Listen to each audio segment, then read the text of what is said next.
topic, I'm sorry. It's autonomy, culturally conditioned.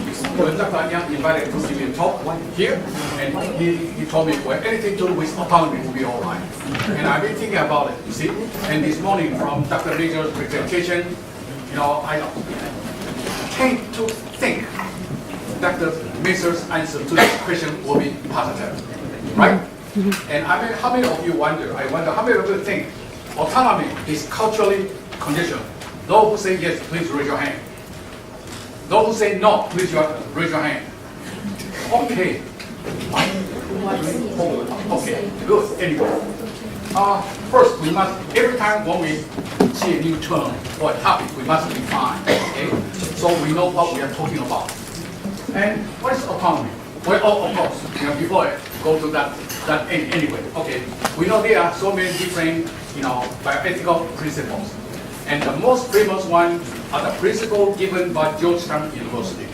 Sometimes we call it Georgetown principles, but in Europe, European scholars also come up with different, bioethical principles. And in Asia, actually, we have different principles as well that may not yet well known. Okay, among these principles, okay, usually we know, for instance, non-maleficence, beneficence, autonomy, justice, confidentiality, veracity, fidelity, etc. Well, at least there are 7.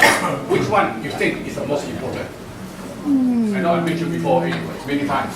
Which one you think is most important? Okay. Non-maleficence. How about our dear professor? I know I mentioned many times too. Getting down now. Oh, is that right? Like me, eh? Yeah. Well, okay, Dr. Yang said I'm the president of International Society for Clinical Bioethics. I'm sorry, there was a typo mistake. I was a former president. I'm no longer president, so I'm getting smaller too. Okay, it's most important. Well, nowadays, almost everybody will say autonomy, right? Autonomy is the most important thing. Well, okay, Dr. Peters, shake his head. Anyway, we'll talk about it anyway. Okay, well, because the topic still is autonomy. Okay, we know all of these 4 principles or 7 principles are all equally important, and we are going to emphasize. We're going to concentrate our discussion on autonomy today. But what is autonomy? Well, autonomy is composed of 2 words. Auto. We know automobile, go by itself, anyway, self. And also normal, that is law or rule. The Greek autonomia originally refers to independence of city-states from outside control and their determination of their own law. And when we apply this to our individual, that means we like to make decisions ourselves, rather than influenced or ordered by the outside power. That is autonomy. Anyway. In Kantian ethics, of course, every time when we talk about medical ethics, we have to talk about Kant, the meaning of Kant. Anyway, in his ethics, autonomy is constructed with heteronomy, ruled by others, object or person, etc. Well, we don't like to be that kind of person. We like to be ourselves. To be yourself, that's the most important thing for everybody. You come to this conference because you make your own mind. So to come. Well, perhaps your order say, hey, you go, but you don't like to come. Well, you give in yourself, or you stick to your own autonomous desire. Anyway, we'll talk about it later. Independent internal rule and self-determination are all used to explain the autonomy of morality of institution or of person in their action, like every one of us individually. Okay, autonomy refers to quality of person in their action. For instance, an autonomous person is one who, with requisite mental capacity, reflects on and chooses his or her own moral framework. You make your decision. Well, in Taiwan, we start a new topic for today. New topic. Recently, when he not yet come to the media. But has been discussed at the Bureau of Health already. Oh, I'm sorry, Ministry of Health and Social Welfare already. Are we going to legalize euthanasia? You see, well, are we going to legalize? I know there will be great debate, on that. What is your answer to it? Okay. I was interviewed, by mass media the other day and asked me, what is your position? I said, well, from my personal perspective or from my ethical perspective, maybe there will be different answer, But as a, person, integrated person, I should have only one answer to that. Well, for instance, here, I like to use different kind of thinking. Every time when we talk about mental ethics, we talk about the book by James Childress and Thomas, and anyway, Tom, that's right, okay, they're books, okay? And quite often we forget that James, Childress, talk about something else when we mention autonomy, see? And, I check around medical school, if his idea has ever been discussed, almost none, anyway. But okay, I can choose, use one quotation from Chinese, Anton saying, well, mentions, one of the sages in China, he said, fish is my desire. Bear power is also my desire. I never taste this anyway. But in ancient China, it must be a very tasty food. Okay? Well, fish is good. Bear power is also good. To live is my desire. To be righteous is also my desire. When impossible to have both, one is sacrificed to opt for another. You cannot have both. You can have only one. Which one you prefer? Which one you choose? You're in a dilemma. You have to make your choice. That is the first order autonomy being replaced by the second order autonomy. Well, here he said life. He prefers to live. But on the other hand, he doesn't want to, live as a rebellious person. He likes to maintain his integrity, as a righteous person. So he has to die. Either betray his own belief or his own country. What you're going to decide? See, to be righteous or to have life. You have to sacrifice one or the other. So we see there's two kinds of autonomy. I prefer to have fish, but on the other hand, I like to have bear. How? You can have both. You can have only one. You have to sacrifice one. See, when you sacrifice one, which one is your first autonomy? Okay, so this is about the priority of choice. A drug addict wants to dope you. That is his desire. But he gives in himself to seek help. He uses his second order autonomy to replace his first order autonomy. Well, it's important for the drug addict. You see, when he desires for that kind of drug, he got to have it. Otherwise, he cannot behave himself. He will be in a terrible shape. But only at that moment, he said, please give me doping. Give me dope. I need it in order to function. But at that moment, he thinks, well, if I keep doping, my life will be ruined. So I need help, you see. So he said, okay, don't give it to me. Which one is his authentic autonomy? He wants to drug, doping. But on the other hand, he said, no, I have to give in. Which one is his first autonomy? Or which one is his autonomy? He likes to have both. You see, he likes to have both. Okay, which autonomy is the authentic autonomy? The first order or the second order? Well, you don't have to come to this conference. You can stay at home. Maybe your children, won't say, Mom, please stay with me anyway. But on the other hand, you say, I have to go to Taiwan, You have two desires. Or, two choices to make. And you like to have both, you see? But you can't have both. You can't have only one. Autonomy? Okay, what is sacred one autonomy? If that autonomy becomes not autonomy at all. See? Okay. As a Muslim, I use Muslim because I noticed, some Muslim lady here, I use Muslim as an example on purpose.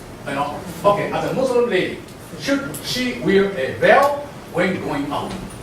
Is it a personal choice or a choice of cultural, religious conditioning? When you go home, you wear a veil? Yes? No. But when you come out, why do you wear a veil?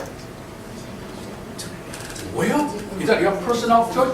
Well, the weather, I'm sure you have been here a week already. You see, the weather has been so hot. Well, maybe, to you, it's normal, from Indonesia, because your weather will be, hotter than Taiwan anyway. But to us, it's a suffer. You see, degrees, 38 degrees, 36 degrees, they're almost unbearable. Okay, when you go out, you have to wear a veil. Well, you're used to it. But for a Chinese person, like her, you see, okay, it's 38 degrees, and then I give her a veil. Please wear it because this is what is required.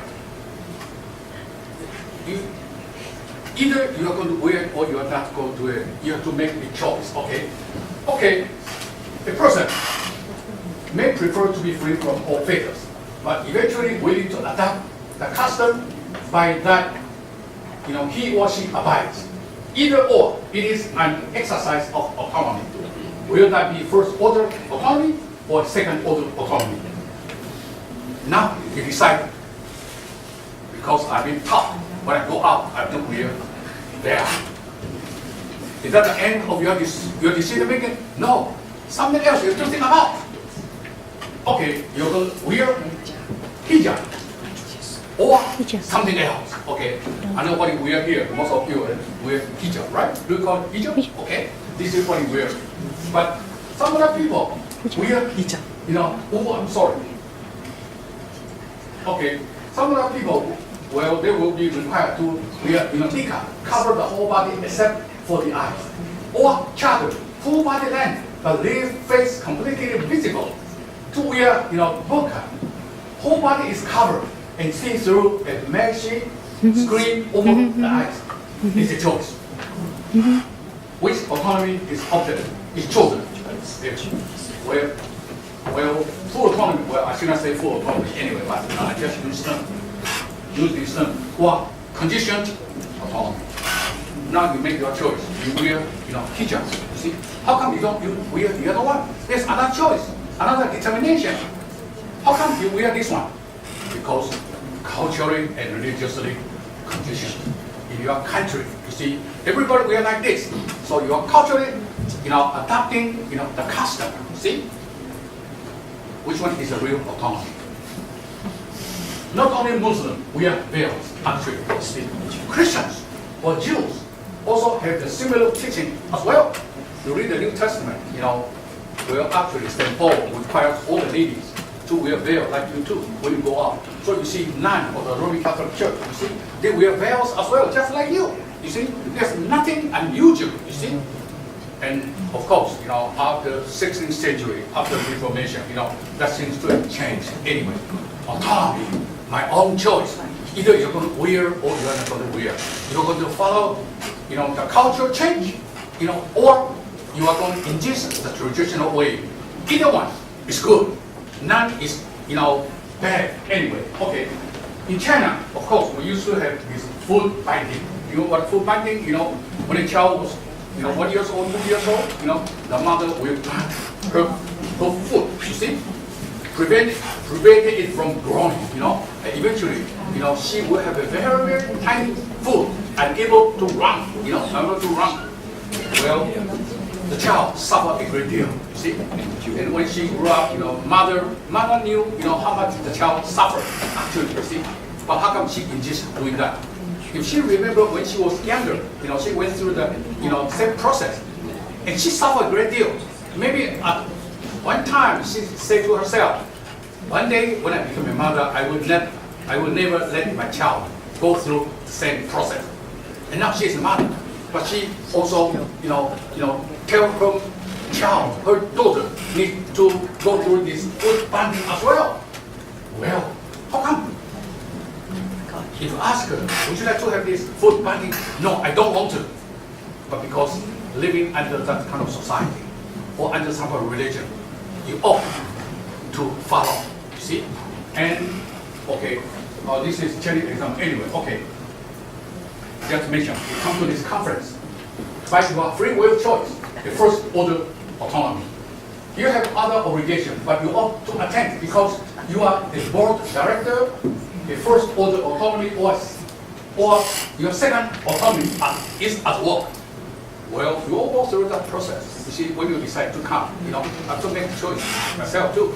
I'm a busy person too. And then Saturday is supposed to be a free day for me, but I decide to come. Well, of course, because my friend Dr. Chen said, well, Dr. Tai, please come, you see. I have my first order autonomy, but eventually I give in to the second order autonomy, and that becomes the real autonomy I choose, So, okay, now we can talk about something else as well. This has something to do with, we call it objectivity. How objective can you be, okay? Objectivity is always influenced by the law, by the way the person is brought up.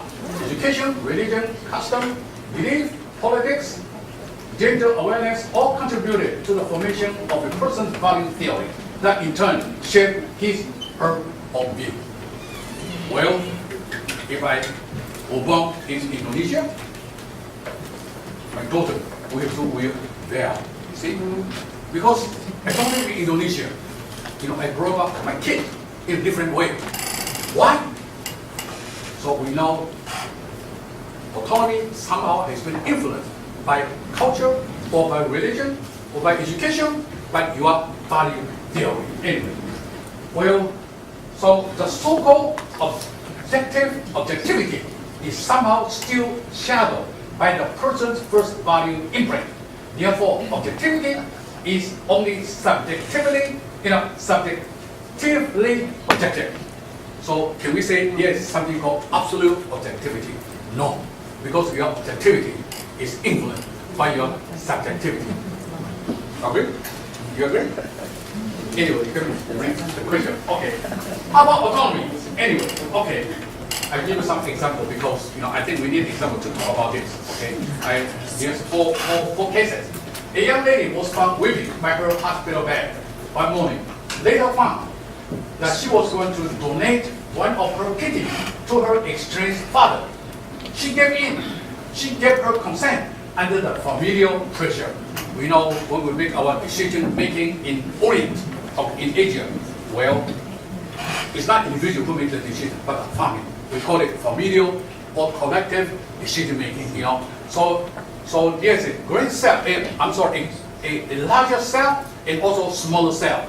My own decision, that is smaller cell, but there's also a larger or a bigger cell, that is family. When family decides, well, that becomes your obligation. And this lady has been, convinced that she has to donate her kidney to save her father's life.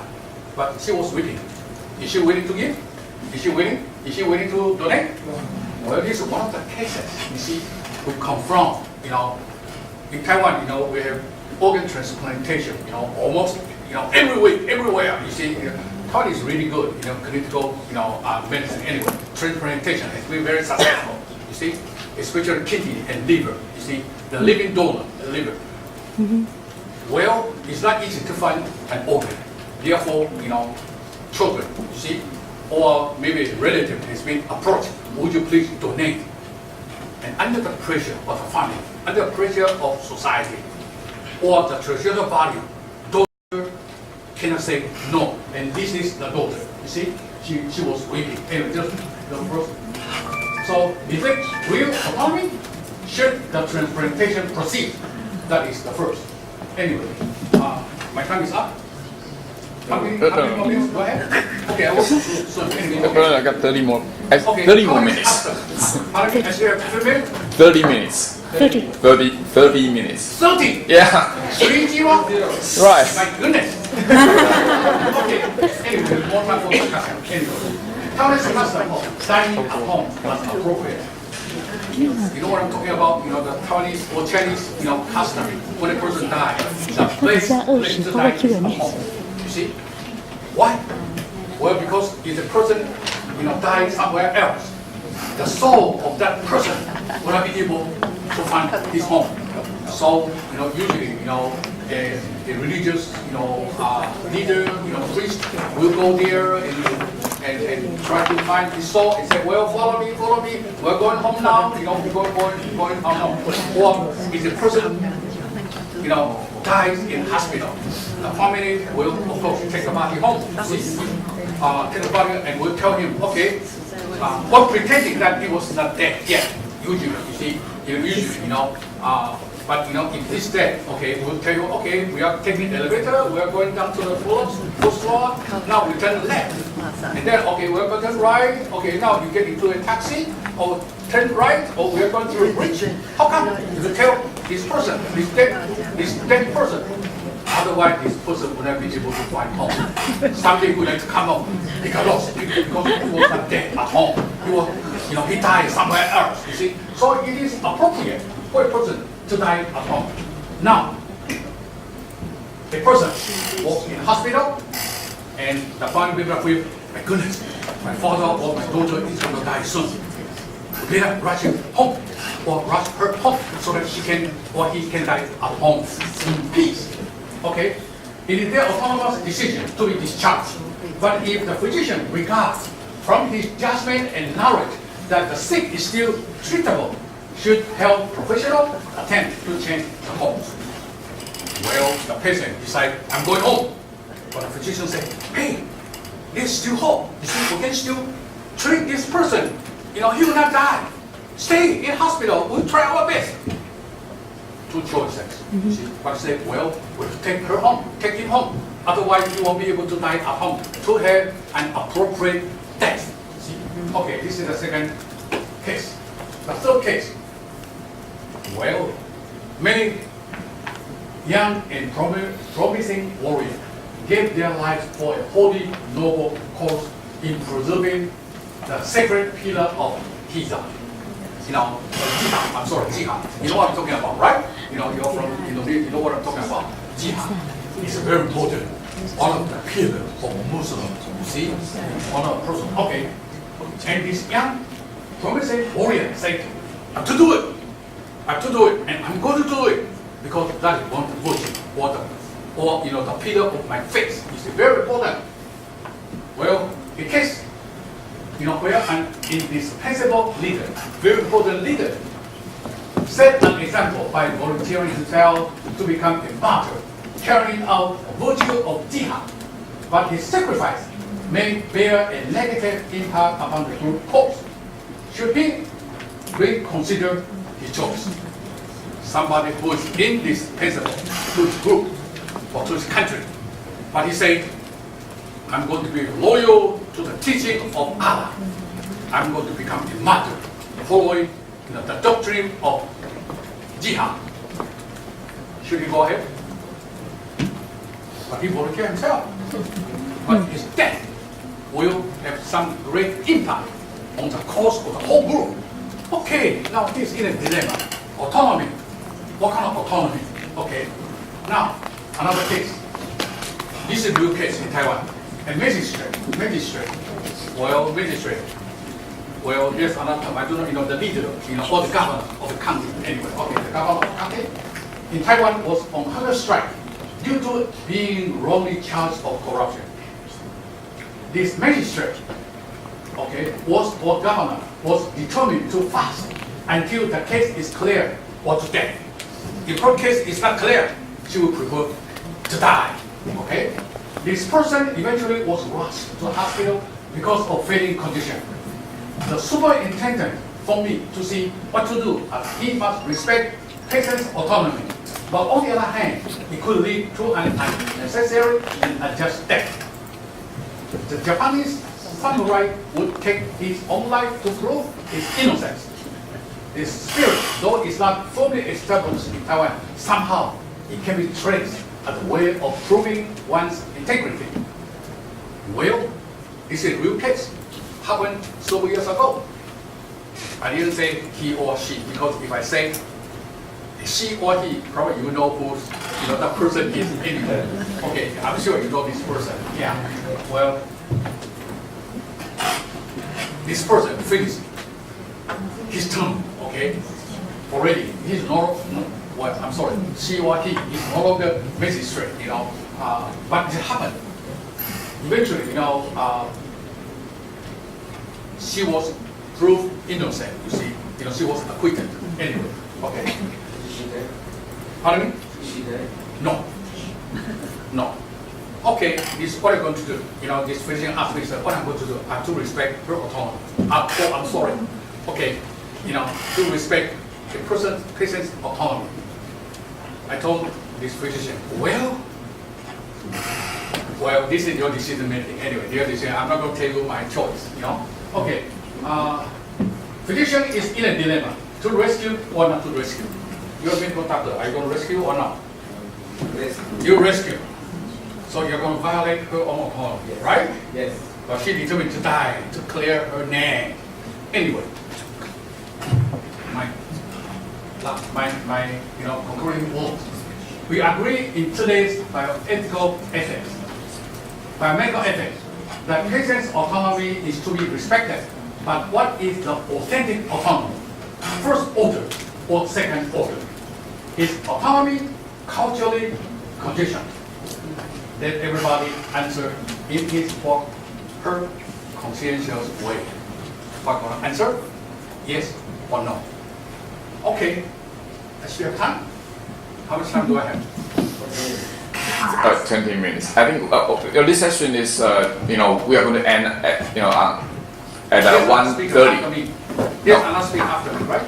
Right, but this session is going to last until like at 1:30, at 2:30. I'm sorry, 2:30. Right. So. I started from.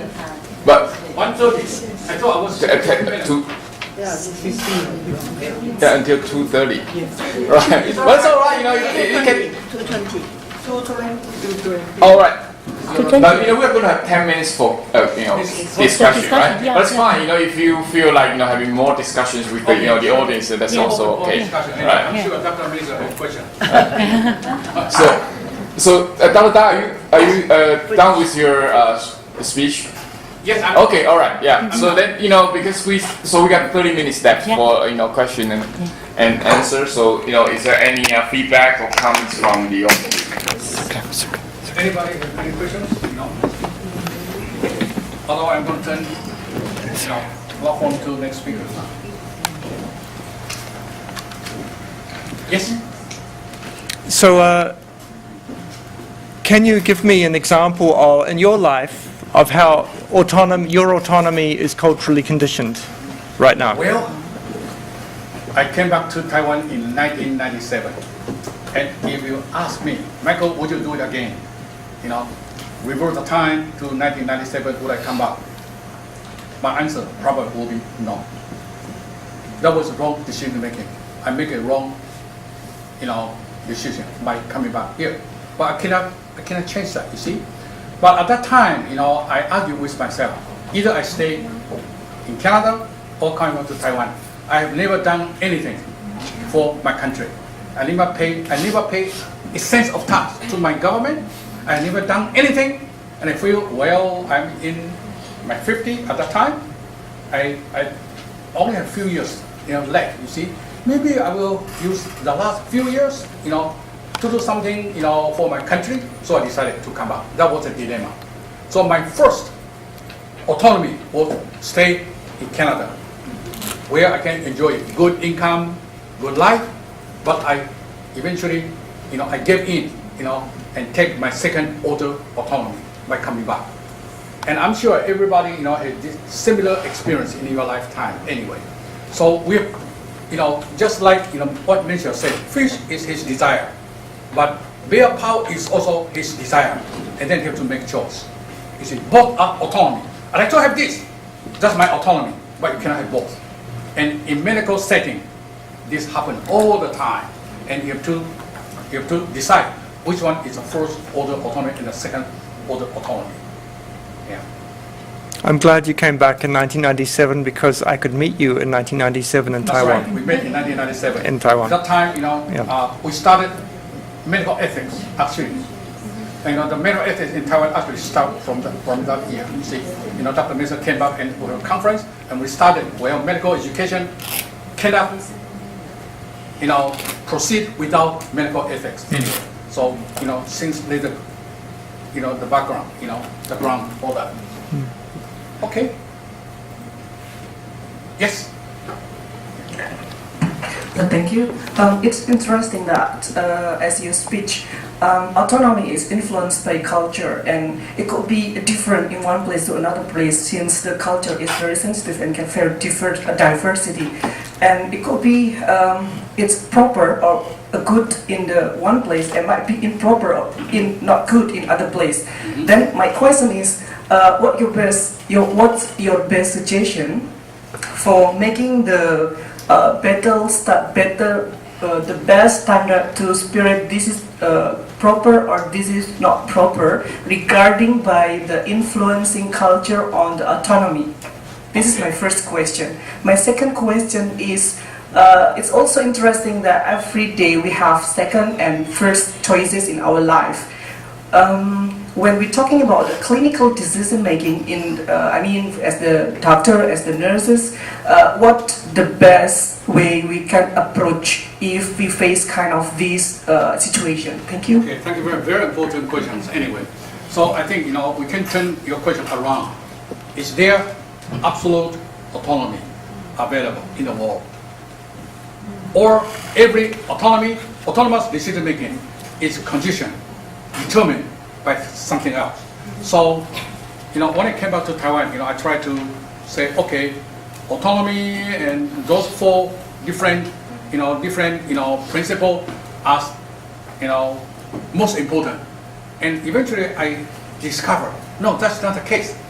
We cannot emphasize medical ethics without cultural consideration. You see, everywhere. So you cannot implant something west to east. You see, for instance, democracy. We know democracy is, has been regarded as a valuable, doctrine. You see, so United States or the Western world would like to emphasize democracy in every country, but some countries just never work. You see, why? Because of cultural influence. You see, people sometimes just not willing or don't dare enough to assert their own thinking. You see, they have to obey to their, fathers or the head of the family. So to see, who is the head of the society or who is the head of the family. Especially in the Orient, you see the Oriental society, father as a head. You see, and we have to respect, we have to listen. So you become a smaller cell. You are no longer important, but the whole family is important. Therefore, what is real autonomy? And that's a question I have for everybody to think about it.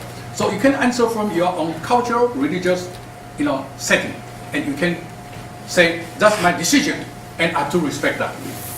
I have to respect that. You see, so Western, country, we have to respect, the decision making of others, culture. Well, this morning, Dr. Major, mentioned many different kind of bioethics, and sometimes, different kind of bioethics will come in conflict with one another. You see, water ethics or land ethics, but we have to develop. You see, to develop so that economy, can for economical reason, and we don't longer preserve nature. You see, and when the native people or original people, in North America, their value system is different from by the white people. Are they wrong or are we right? They are all right, but we have to respect other people's cultural, consideration. I think that's important. And your second question is about everything. Can you repeat again, briefly? In clinical decision making. Oh, clinical decision. Okay, clinical making. Well, okay. The approach, clinical approach. I think in the West, in the East, there are different ways. Actually, you see, in the West, because Western society is individualistic, oriented. You see, we respect every decision making. Even I know your decision is wrong, I should respect it. But in the East, when I know your decision making is wrong, I try to explain to you. Would you like to change? To explain to you. Eventually, maybe the person can be convinced to change his mind. There's different approaches, but still we have to respect the other people. Yet you must explain to the person so the person will be able to use his first autonomy or his second autonomy. So both are autonomy. The first autonomy or second autonomy.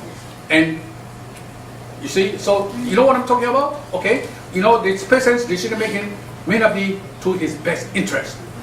and I try to explain to him in a way that we respect it. Your own decision, but in the East, we think from a larger perspective rather than a smaller individualist perspective. Yeah. Do I answer your question? Yeah. Okay. You have questions? I didn't have the question, but I'm just confused because in the real situation, we have something like a committee. We did not decide it by only oneself. Right. Maybe we have the person who related with the problem, include patient and Yes. also relative, something like that. And we also have the standard of the decision making. So give something like a benefit to the patient or something like that. So this is the related with the culture or not? Well, very good question. In our medical ethics, you see, there are 4 major functions for medical ethics committee, right? Education. Well, one of them is consultation. Anyway, and you are talking about consultation after. You see, when a person does not know what to make decision, the person will bring the dilemma to the committee for committee to discuss, and then the committee will recommend rather make a decision for that individual, particular individual. We recommend this is perhaps a better way to follow, and the decision making is still up to this person. You see, so maybe there's a conflict, but on the other hand, this is collective decision making. So we know none of the decision making is the best, but when we bring everybody's opinion together, we can find a better answer. And not every answer is perfect. Every answer has its flaw. We know it. Yeah. Yes. Okay, Daphne. Thank you very much for your debate, in this session. I agree that culture would condition your choice or decision, but culture is changing too. So the choice can be Yes. changed Yes. according to the situation. Yes. Your prophet did it right. Your wisdom, you see, really, sort of amazed, Okay, we know culture is not static. Culture is dynamic. It changes all the time. For instance, in ancient China, men will wear a pigtail hair and pigtail, hair, you see, but we don't no longer do it. Well, the culture changed. You see, culture changed, you see. So, in other words, we cannot find, so all the answers are really there, rather than absolute. And then, so in certain time, for instance, in the past, homosexuality is rejected. But in Taiwan, you see, homosexual couple, we allowed to get married. Culture changed. Value theory changed. Are we wrong? If we, look this decision making from 19th century perspective, this is the wrong decision making. But we have to come back to 20th century. Time, here and now, that is one of the concepts we must bear in mind. This is called existential. So ethics is also existential, culturally, you see. Yes? Yes? Okay, thank you for your presentation. Okay, first, I agree with you that culture may affect the autonomy of the patients. However, I think when we want the patient make decision, the important things that the patient need to get complete information to help to make decision. But for my question, this is necessary for the patient or for the patient autonomy to be considered with ethical principle. Okay, say it again, your last. It is necessary Yes. for the patient to make decision or to make to determine about the autonomy. No, for the healthcare provider to make to. Okay, in other words, you say Yeah, the patient. consider about the patient's autonomy with other ethical principle for not efficient, non-efficient, and just. Well, okay, you say, the patient asks for a copy of his medical record. Should the medical doctor give to the patient? Is that what your question? For example, when the patient make decision to give the kidney, right? Yes. And okay, for the autonomy, it's maybe the primary autonomy or the secondary autonomy. But however, it depends on. I think it's a need to consider about the beneficence to the donator Oh, yeah, okay. and for Okay. the patient Yes. and just like a Okay, I need know to what you mean. consider about the other principle. Yes, okay. Well, in other words, to whose interest we should consider, right? That's your question, right? Whose interest, whose benefit we should consider, okay? Individual or the patient? Okay, individual is the other piece. For like my example, daughter, daughter, who has been, forced to donate her, kidney, eventually, feel sad herself. See, so we have to think about the benefit of the patient and also the daughter. Daughter say, well, no, I don't really want to donate. Okay, but so okay, so you say, both who's okay. This case, eventually, the daughter did not give her donate her kidney donation. The operation didn't proceed. You see, social worker and psychiatrist came in and talked to the patient again. Say, well, what's wrong? And then eventually, she gave her reason, and then the doctor explained to the family, well, this is not the best kidney, for the patient to receive. So maybe we should seek for, try to find another one. You see, so eventually, this daughter was spared. Okay, so in this case, the patient's, autonomy, the patient finished. He's been replaced by the beneficence of the donor. You see, there's two choices: either the donor or the patient.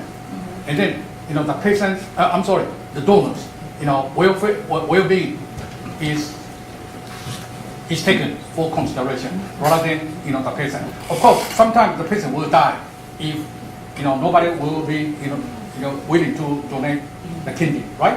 But okay, the living, okay, we treat the living or treating the dead. See, okay, for instance, the funeral service. You see, the foreign service, I do not know the person who died, but I still go. I go not for the dead person, I go for the living. You see, so we have to think about, okay, you're doing this thing for the living or for the dead. You're doing this for the healthy or for the sick. You see, when the choice has to be made, Okay, thank you. Yeah, that's my own thinking anyway. So, yes. Oh, yeah. First and then Thank you. It's really very great presentation. And I agree with that the autonomy changed by time. Something the same in my mind. The ethics also will be changed by time. So that's why that is Yes. the answer of the Yeah. question, I think. Thank you. Okay. there's a hand back to my right. Yes, please. Thank you for the enlightening speech. Now, my observation, as you said, autonomy is a relative condition, and we have different professionals in the society. Now, I wish to know which professional enjoys more autonomy. Okay. And in my opinion, I think the homemaker or the housewife makes use more autonomy. Good for you. You're a good husband. You're a good husband. Anyway, it's good. But okay, you're from India? From India. Okay, well, in your country, second please. Do you think Brahmin will enjoy more autonomy or, the other? See? Of course, Brahmins. Yeah, of course. You see, yeah. First and then first. Thank you, Professor. You always do this every year. It's like you always challenge us to think more to talk outside. So, but I'm answering no to your first question. So Okay. whether autonomy is Culturally say no. conditional. Okay. First, I'm thinking yes. Then I'm rethinking in a few seconds, and then I say No. no. And I think only the other four is thinking that autonomy is not culturally conditioned. I'm saying no because I don't think that morality is merely culture. Okay. In your few of your examples, like a Muslim woman who should have to wear hijab, for example, Yeah. it's not cultural. It's not because Islam was born in Arabic situation where sand is everywhere, and then to using burqa is because of the sand is a lot, and then they have to cover their face. Oh, No. okay. It's not culturally born because when you believe Islam is your way of life, then Yes. you have to follow this, even though you are living in the subtropical countries or Yes. Yes. Therefore, wearing veil for a Muslim woman, it's not culturally born. Okay. It's Way of life. I cannot say it's more or higher than culture, but Okay. it's another moral values. Yes. So that's what I believe, because morality is not merely culture. There are other morality, Yes. which we can call religions or beliefs or the others. Yes. That's what I'm thinking. I agree with you. I agree with you. I didn't define what is culture. Culture is way of living, way of life. You see, just like Dr. Michael defines ethics as way, love of life. You see, exactly. You see, so culturally conditioned may not be a good word, but the way of life. The way of life determines our value theory. You see, so I agree with you. You're right. Yes. Yes. Well, Go ahead. yeah, gentlemen, do you want to go first or then? You continue. So then we'll let Ali finish. He's a gentleman, so I can continue. All right. Yeah. But as working as a physician, especially I'm working in the emergency department. Yeah. It is impossible for the physicians to understand their patients, their Right. autonomy of Yes. choices Yes. under a few seconds. Yes. Whether this under 2 or 10 minutes, Yes. and minutes, we have to decide. I have to do this to save his life. Yes. I have to put tube on his throat Right. to make him breathing. Right. I cannot wait for another philosopher to. I cannot call you and then can I put a tube in my patients, and then you have to think all of these theories, and then Yes. we have to. So we have to make choices. That's why I'm thinking medical ethics born with those four simple. I think that's what we call. That's why we call them principles. Yes. It's too simple for these four. Yes. That's why Prof. Sunarto and teams in Indonesia, we have to develop our own values. Right. Asia values Yes. should have to speak. Yes. Other than the professional values. Right. Where we believe that doctors are educated almost in the same way in all over the world. Yes. All doctors are arrogant. Right. Okay. Sure. Yes. So that's the culture of physicians. Yes. That's how they educate us as Okay. physicians. But culturally, there will be choices that we can make. Yes. So how just following my friends' questions. What is the best approach? Because in other minute we have to decide. Yes. Is principlism, do you think, Yes. is the best way? Yes. Or you will offer us a better Right. way to approach? Yes. As a physician, you have some privilege. You have to make some decision, in a very short given time. Otherwise, your life will be lost. Your question is related to, your questions. Oh no, those questions about Oh yeah, your question again. Patient's benefit, patient's interest, or professional interest. Of course, at that moment, there's one goal, for physician at that moment to save life, and you have to do it because you cannot ask him, hey, should I do this or should I do that? You cannot come to philosopher, of medicine. You see, you don't have just kind of time. So of course, those 4 principles. Maybe it's very clear and very easy to follow, but still very complicated. You see, because these 4 principles will conflict with one another when you consider in different kind of situation. You're right again. You're right. Dr. Mercer, please. Yeah, thank you, Michael. Can you go to your first slide with the different principles, please? And I want us to reflect on which of the list of principles he mentioned are culturally conditioned. So he has non-maleficence, beneficence, autonomy, justice, confidentiality, veracity, fidelity. So for me, the most important principle is beneficence, okay, which is maybe love. But my answer to your question, is autonomy culturally conditioned, is yes and no. Because if we treat people as individuals, which we should, and that's a process of informed consent and informed choice, then every individual needs to make their decision.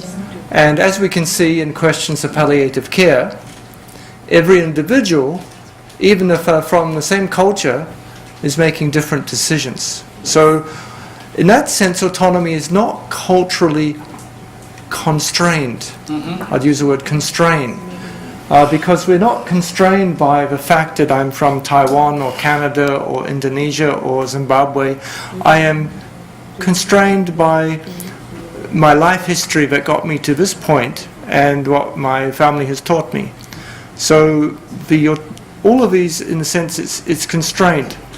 And so in our relationships as a professional to the patient or family, we have to allow them to consider what is their view of the right decision. And so now there are cultural determinants of every one of these principles, okay, and but we probably need to go beyond, I think, as individuals, and that's now, in whether or not we consider the individual or the family as a unit is another issue which we've discussed. Is it familial autonomy, or is that common in some cultures? Probably more common than individual autonomy.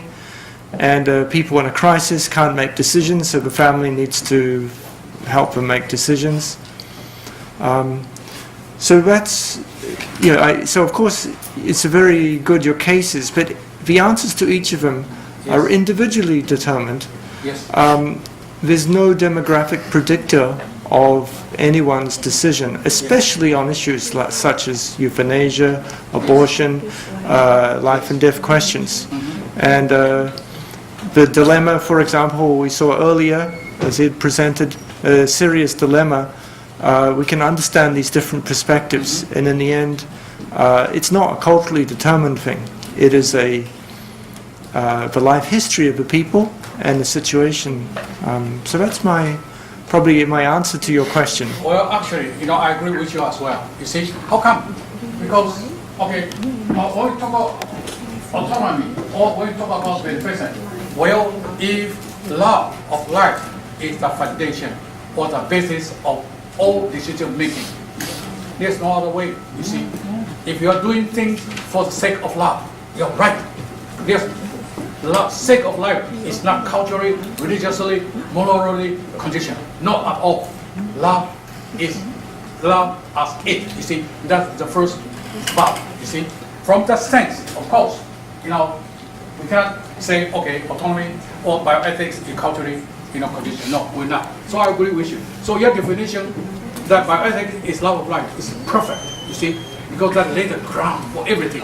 So we cannot say, okay, bioethics is relative. In that sense, when bioethics is love of life, it is absolute. It's absolute. That's my answer to you, and I'm sure you agree too, right? Yeah. Love is absolute, yes. But in fact, the thing is both love and life, why we choose these terms, is they're both somewhat ambiguous. Yes, And yes. that allows us Yes. we need to think about the priority of love and Yeah, life okay. and the different times. But yes, thank you. It is a foundation, as you say. Right. Thank you. By the way, I should answer to you. I didn't use the word morality. You see, I didn't use that word. You see, because I understand, your argument. Anyway, you're right. So I avoid using that word. Okay, I'm sure my time is up. All right, yeah. It's about time, and I really admire Dr. Dai's presentation, and I also admire all the comments from the audience, because we just finished our lunch, right? I don't really have a clear head to think about all these very important questions, but I was really amazed at all the feedback and comment from the audience. So.